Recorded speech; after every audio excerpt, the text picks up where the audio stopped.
oversight, investigations, and accountability will come to order. Without objection, the chair is authorized to declare the committee in recess at any point. Without objection, the gentleman from Texas, Mr. Pfluger, is permitted to sit on the dais, and questions of both panels and witnesses will be allowed. The purpose of this hearing is to investigate the Biden administration's decision to cancel border barrier contracts and the negative impacts on local contractors and communities. Canceling border contracts has led to a substantial waste of resources, taxpayer funds, and time. Today, our subcommittee will investigate this decision and its effects on the American communities and businesses that have been impacted. I now recognize myself for an opening statement.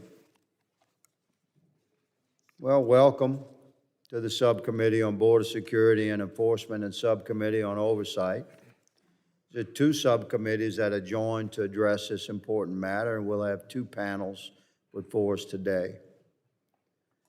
This joint hearing is to examine the effectiveness of the border barrier system and the effects of the Biden administration's cancellation of border wall contracts on the safety and security of the American people.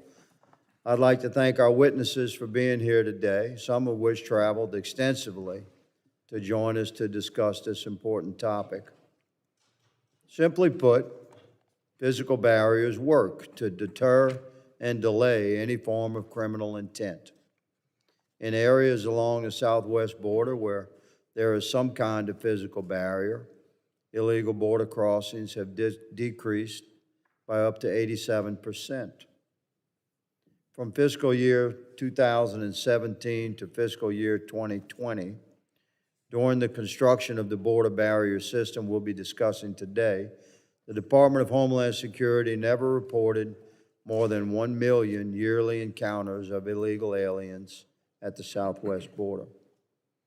The border barrier system also allows Customs and Border Protection agents to respond and to detect threats or breaches using surveillance technology in place along the barrier instead of relying on manned patrol and other limited surveillance efforts.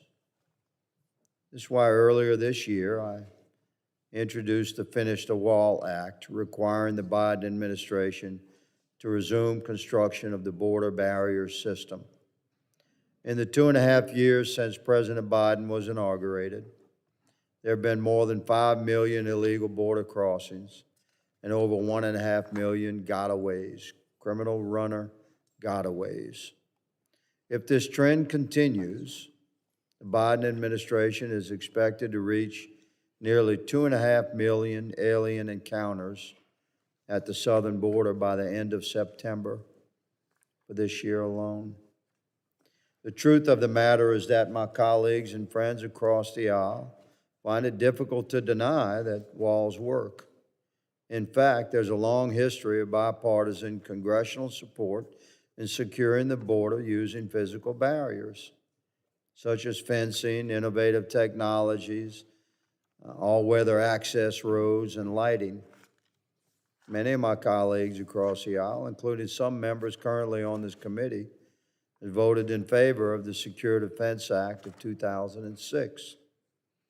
This has long been a bipartisan understanding that physical barriers work and they're integral to effective security of any perimeter.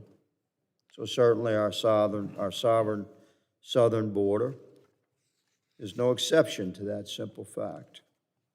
And until recent years, it's been clearly understood and accepted beyond the political divisions that we face that physical barriers work. Unfortunately, when President Biden paused and eventually canceled all border wall construction projects in 2021, he demonstrated to the American people that he would prefer to engage in partisan politics over prioritizing our nation's sovereignty and our national security and deterring those who break our laws by conducting illegal activity at our southern border.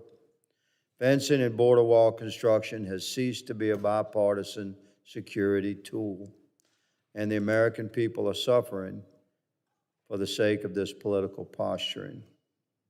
In addition to the human costs of these cancellations, it is apparent this administration did not stop and think about the consequences and the impacts that cancellation of border barrier projects would have on American small businesses who had a contract for and had completed work on the border wall system. One of our witnesses here today, Jim DeSautley, his company was hired in 2019 by the federal government to conduct work on the border barrier system. To this day, Jim's company, Lone Star Pipes, has yet to receive any payment or reimbursement for the work that they did. Another witness with us today, Mr. Russell Johnson, was a former Border Patrol agent, returned to ranching along the New Mexico border. As border wall construction expanded, he and his family saw illegal traffic pushed to other sections of the border without a wall, showing that the border wall system is a force multiplier so that the United States Border Patrol can focus agents in areas where a wall might not be logical or possible. Border Patrol agents and the recently retired Chief of Border Patrol, Raul Ortiz, have repeatedly stressed the importance of the border wall for the Border Patrol to do its job.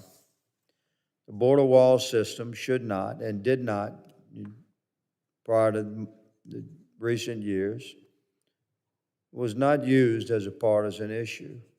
But over the past few years, every detail of border security has become a political playground, including paying our contractors for work that's already been done. Because American citizens, American companies that engage in good faith and contractual agreements with the United States government and perform their work and have not been paid. It's shameful. Completing the border wall system is critical to our nation's safety, security, and sovereignty. We, the people, demand a resolution to this crisis. Order must be restored, and this is the first step.